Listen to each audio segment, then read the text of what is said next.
¿Qué tal? Muchas gracias por la invitación y por dejarme estar aquí acompañando en estas jornadas que tienen mucho interés para la vida cotidiana de la gente, para entender cómo funcionan las cosas, ¿no? Yo les voy a hablar de los medios de comunicación, que es un sector donde ha sido devastado por la influencia, digamos, de la deuda y de los fondos, pero en un sentido un poco diferente de cómo operan en los otros sectores, donde se busca una rentabilidad salvaje o muy alta. Y en cambio, en el sector de los medios, el objetivo no es tanto conseguir rentabilidad en el propio sector, sino la influencia que da el sector, la influencia que dan los medios de comunicación para conseguir rentabilidad en otros negocios de los fondos o de los que dan los créditos. Por tanto, tiene una particularidad, porque además se trata de los medios de comunicación, como sabéis, según la teoría liberal, uno de los elementos claves para la democracia. La teoría liberal dice los medios de comunicación, hay tres poderes, el ejecutivo, el legislativo y el judicial, pero para que funcione correctamente se necesita un cuarto poder que fiscalice a los otros poderes y, por lo tanto, es un elemento de enorme importancia para las sociedades democráticas, según la propia teoría liberal, para el funcionamiento general. Es a través de los medios de comunicación que la gente se informa sobre todo, no solamente sobre las cuestiones de ocio, sino se hace una composición del lugar de cómo funciona el mundo y eso determina su economía privada, si se hace o no un plan de pensiones, por ejemplo, o la información para ir a votar. O sea, es absolutamente esencial en una democracia que existan medios de comunicación saludables, que estén en buenas condiciones para ejercer ese papel tan fundamental que le otorga la teoría liberal, que es el control, el cuarto poder que fiscaliza a los otros poderes y permite que haya un conocimiento general sobre cómo funciona la sociedad, que luego permita a la gente, a los ciudadanos, ejercer de ciudadanos y de electores. El sector de los medios de comunicación en España fue un sector equivalente al de, a pesar de todo ese papel tan importante que tiene, que en mi opinión debería tener una protección especial y no considerarse simplemente que el mercado ya se encargará de regularlo, como si fuera una mercancía cualquiera, el hecho es que el sector de los medios de comunicación en nuestro país se comportó como cualquier otro sector en los años 2000, que era esa época del crédito fácil, del capitalismo de casino y del endeudamiento que parecía que no tenía ningún riesgo y que, por lo tanto, eras tonto si no aprovechabas esas oportunidades que el mercado te daba para endeudarte y crecer. Todos los grupos que históricamente solían ser pues, cabeceras, diarios, pues pasaron gracias a esta manguera de crédito ilimitado del capitalismo de casino a endeudarse muchísimo y a aspirar a ser grandes conglomerados. Prácticamente no hay ninguna excepción de diario que no comprara su radio, que no hiciera su tele, a costa de una deuda que el sistema vendía como inocua y como casi como si fuera un regalo que te daban para poder desarrollarte y crecer. Obviamente, lo mismo que sucedió en el resto de los sectores económicos e industriales, cuando estalló la crisis, toda esa burbuja pinchó y nos encontramos con un sector mediático con este papel tan importante que hemos comentado al principio en una sociedad democrática, extremadamente endeudado. Yo cuando dejé el país, yo vengo, como ha relatado la compañera, vengo de los medios tradicionales. Cuando dejé el país en 2008, el país tenía una deuda, el Grupo Prisa, de 5.000 millones de deuda, de 5.000 millones de euros. O sea, tenía un montón de unidades que en aquel momento, antes de la crisis, el resultado operativo era positivo, o sea, las unidades industriales del país, de la cadena SER, de la televisión incluso, de todo, funcionaba como empresa, como industria, bien, con resultados operativos positivos, pero con una deuda de 5.000 millones, que obviamente en circunstancias de boom pues no había ningún problema, pero en circunstancias, cuando estalló la crisis, pues eso provocó que fuera absolutamente impagable y, por lo tanto, el grupo pasó a depender completamente de la banca acreedora. 5.000 millones de deuda es una barbaridad que se la tienes que devolver, evidentemente, con los resultados en crisis, con un modelo económico de todos los medios de comunicación que vieron confluir esa crisis con una crisis del propio modelo industrial como consecuencia de la irrupción de las redes sociales, etcétera, que hizo que los medios de comunicación ya no ganaran dinero, pues evidentemente se dio la paradoja de que el cuarto poder, que se supone que debería fiscalizar al poder, fue absolutamente tomado por el auténtico poder, que es el poder financiero, al que se le debía, en el caso de Prisa, 5.000 millones, pero insisto que es el conjunto del sector que, como consecuencia de la borrachera del crédito de esos años, pasaron a depender enormemente con unas deudas absolutamente imposibles de devolver. Si los medios de comunicación fueran un sector industrial como cualquier otro, habríamos visto el cierre en cadena de prácticamente todos los grandes medios, todos los grandes grupos mediáticos, porque no podían devolver esa deuda inasumible con la banca acreedora.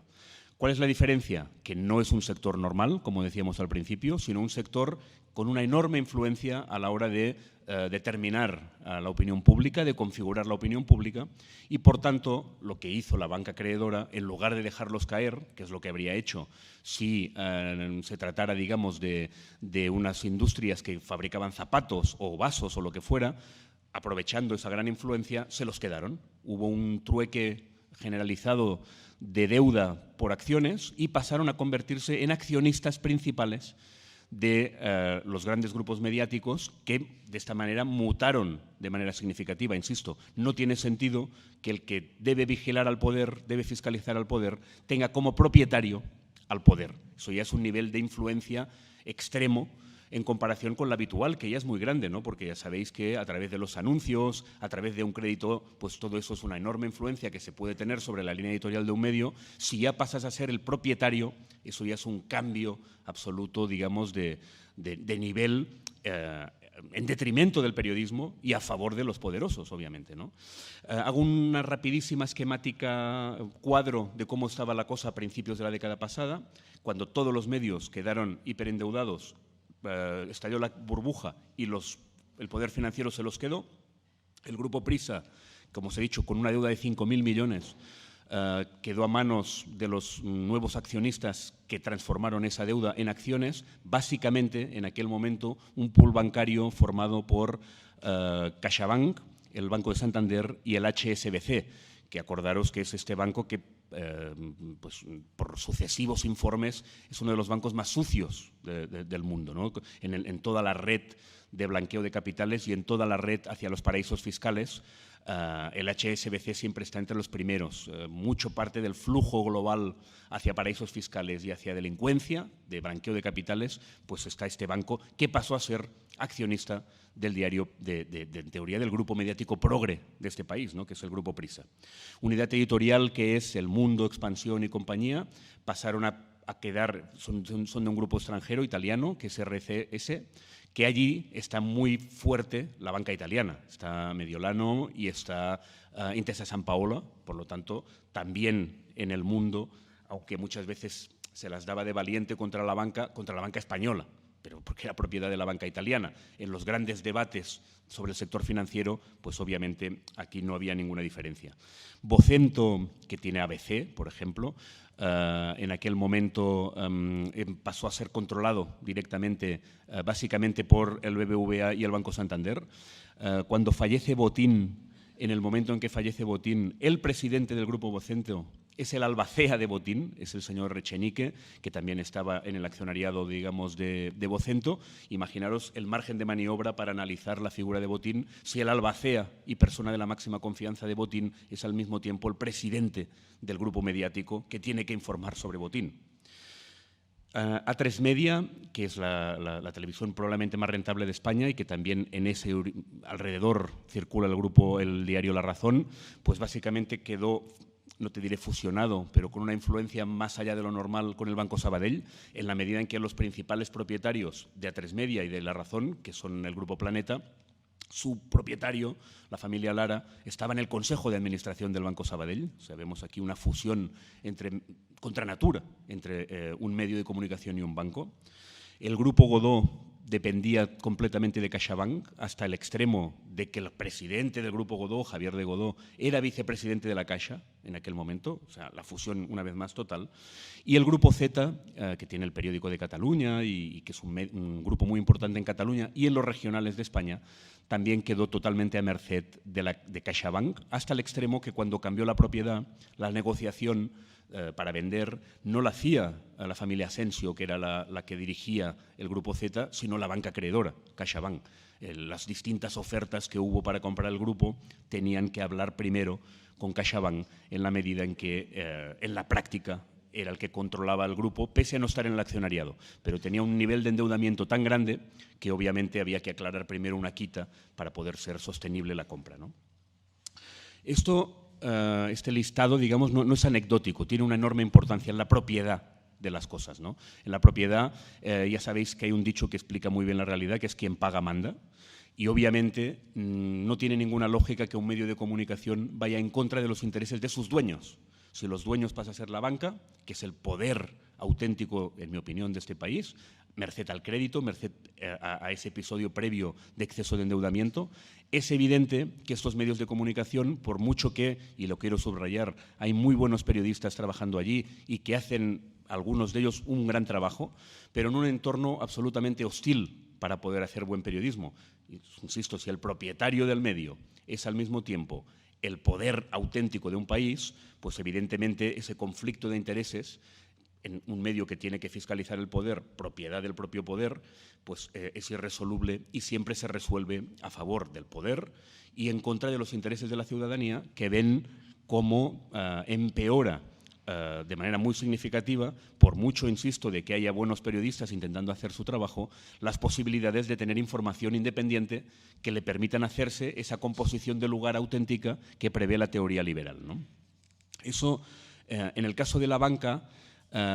es especialmente duro, es especialmente bestia, no solo porque es un poder muy fuerte, sino porque domina prácticamente todos los temas que deberían ser objeto del periodismo independiente, objeto sobre todo en economía, pero en prácticamente todo, ¿no? Os pongo algunos ejemplos para que veáis, aunque seguro que ya se os vienen a la cabeza, por qué no tiene sentido, y yo no lo digo para hacer un discurso en contra de la banca. O sea, la banca tiene una misión en una sociedad capitalista de mercado pues muy importante para dar créditos y para permitir que la economía fluya, por lo menos en teoría. Pero no puede ser al mismo tiempo propietario de los medios de comunicación porque impiden que que puedan ejercer su labor de cuarto poder. Básicamente por la contradicción esa que he subrayado de que no se puede al mismo tiempo escribir mal o contra los intereses de tu propietario. Es evidente que eso no cuadra, ¿no? Y sobre todo en un país como el nuestro, donde no hay murallas chinas que separan claramente la propiedad de la redacción. En los países anglosajones o algunas revistas que tienen a la banca en su propiedad, y pienso por ejemplo en El Economist, allí sí que hay unas murallas chinas que verdaderamente son potentes. En España son una broma, o sea, el propietario manda sobre la línea editorial. Si tienes que hablar sobre, en ese país, a principios de los 2000, ha habido muchos estragos. El estrago de las preferentes, el estrago de los desahucios, el estrago de una economía donde las clases populares estaban siendo destruidas solo en preferentes y en desahucios. Estamos hablando de centenares de miles de personas que perdieron sus ahorros y que fueron expulsados de sus casas. En ambos casos, en esa nueva coyuntura post-crisis, el que hacía todo esto son los bancos. Las participaciones preferentes las emitían básicamente las antiguas cajas, pero no solo, que pasaron a ser engullidas por los grandes bancos, y los desahucios eran activados por los nuevos tenedores que se quedaron el parque, digamos, de vivienda de los créditos fallidos, de las hipotecas fallidas, y los que instaban a los desahucios pues eran los bancos. Si un medio de comunicación tiene que explicar bien este fenómeno, va en contra de los intereses del dueño, porque el que expulsa, el que estafa con las preferentes y el que expulsa de sus casas a las familias son el banco, el propietario del medio. Entonces, las consecuencias en la información de esto fueron brutales, ¿no? Al principio no se hablaba de ninguno de los fenómenos, tardaron años en emerger a los medios de comunicación esos auténticos estragos sociales que suponía esos fenómenos brutales, de esas prácticas brutales de la banca, y cuando emergieron, porque era imposible no hablar de unas cosas brutales que afectan a centenares de miles de familias, en los medios de comunicación emergían de una forma en que no explicaban el porqué, que es una de las bases del periodismo. El periodismo tiene que explicar el qué, pero también el por qué. Entonces, una técnica muy típica del periodismo que quiere hacer ver que habla de cosas es hacerlo desde un punto de vista del color. Tú puedes hacer unos reportajes muy bonitos explicando un drama humano de una mujer mayor que se le expulsa de su vivienda y que ha perdido todos sus ahorros, y describir muy bien las lágrimas y bueno, no digo que no sea también interesante, pero tienes que explicar por qué sucede esto. Entonces, lo que hacía el periodismo dominado por la banca es recrearse en esas lágrimas, pero no explicar que era el propietario del medio, a través de la banca, el que estaba expulsando a las familias, ¿no? Por lo tanto, ya se ve que eso es una contradicción absolutamente imposible. No solamente estos fenómenos, todo lo que el periodismo en aquel momento tenía la obligación de explicar, resulta que había la banca detrás. Cuando los medios de comunicación nos advierten continuamente de que las pensiones públicas son insostenibles, cuando evidentemente pueden ser insostenibles si no se hace nada, pero como acaba de demostrar el Gobierno ahora, se puede aplicar o recortes o aumento de ingresos, y por lo tanto no es que sean insostenibles, sino que depende de las políticas que se hagan para que sea sostenible o no. Entonces, los medios controlados por la banca todo el día dicen que las pensiones son insostenibles, y nadie explica o nadie advierte del conflicto de intereses que supone que esos mismos que te dicen que las pensiones públicas son insostenibles venden pensiones privadas, y lo que quieren es que haya un retrato social de que las pensiones públicas no sirven para que vayas corriendo a hacer las pensiones privadas que ellos te venden. Lo mismo con la sanidad.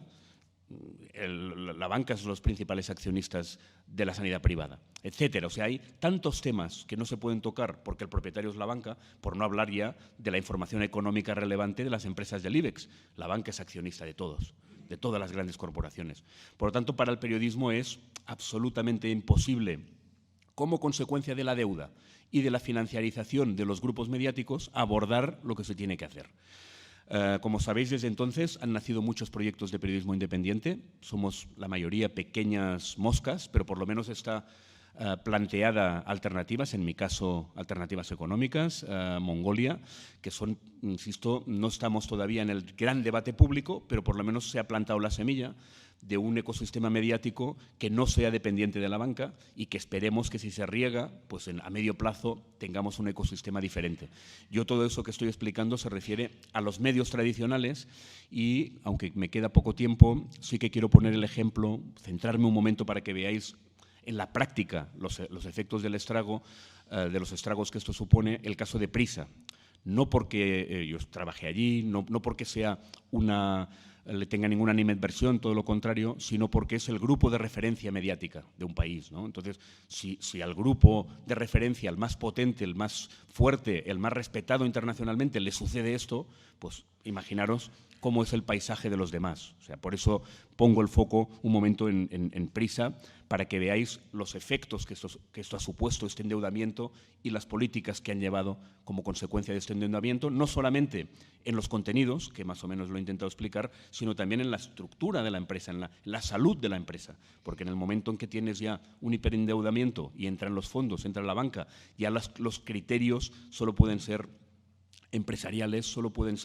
ir en detrimento del periodismo, que al final es el principal activo. Hablando en los términos que les gusta a la banca, el principal activo es la información independiente de un medio de comunicación, ¿no? Prisa salió a la bolsa en el año 2000 con una capitalización de 5.000 millones de euros. A día de hoy, 23 años después, la capitalización bursátil del grupo es 260 millones de euros. O sea, es una brutalidad, o sea, de 5.000 millones a 260.